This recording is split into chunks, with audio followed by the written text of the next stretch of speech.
നമ്മുടെ നിരവധി ബൈബിൾ പണ്ഡിതരുടെ വലിയൊരു സമർപ്പണത്തിൻ്റെ അതിന് കിട്ടുന്ന ഒരു പൊതു അംഗീകാരവും അതുപോലെ തന്നെ സ്വീകാര്യതയുമാണ്. കാരണം ദൈവവചനമാണ് നമ്മുടെ എല്ലാ നവീകരണ പ്രവർത്തനങ്ങളുടെയും സഭയിലുള്ള വളർച്ചയുടെയും അടിസ്ഥാനമായി നിലകൊള്ളുന്നത്. അത് ഏറ്റവും മൂലഗ്രന്ഥത്തോട് വിശ്വസ്തത പുലർത്തുന്ന വിധത്തിൽ ദൈവജനത്തിന് നൽകുക ആ ദൗത്യമാണ് സഭാപിതാക്കന്മാർ, മെത്രാന്മാർ ഈ പണ്ഡിതരെ ഏൽപ്പിച്ചത്. രാവും പകലും വർഷങ്ങളായി നീണ്ടു നിൽക്കുന്ന അധ്വാനത്തിലൂടെയാണത് ഇന്ന് പൂർത്തീകരിച്ചിരിക്കുന്നത്.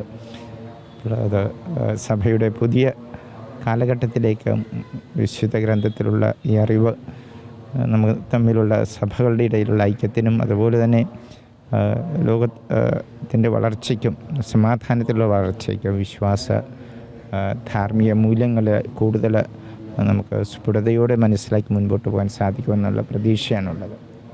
ഒരു വലിയ ദൗത്യം നമ്മുടെ വൈദികരും അതുപോലെ തന്നെ മറ്റ് സഹപ്രവർത്തകരായിരുന്ന പണ്ഡിതന്മാരും ഭാഷാ പരിശോധകരും എല്ലാം ഒരു സംയുക്തമാധ്വാനമാണ് ഇവരെല്ലാവരും കൂടി പൂർത്തീകരിച്ചിരിക്കുന്നത്.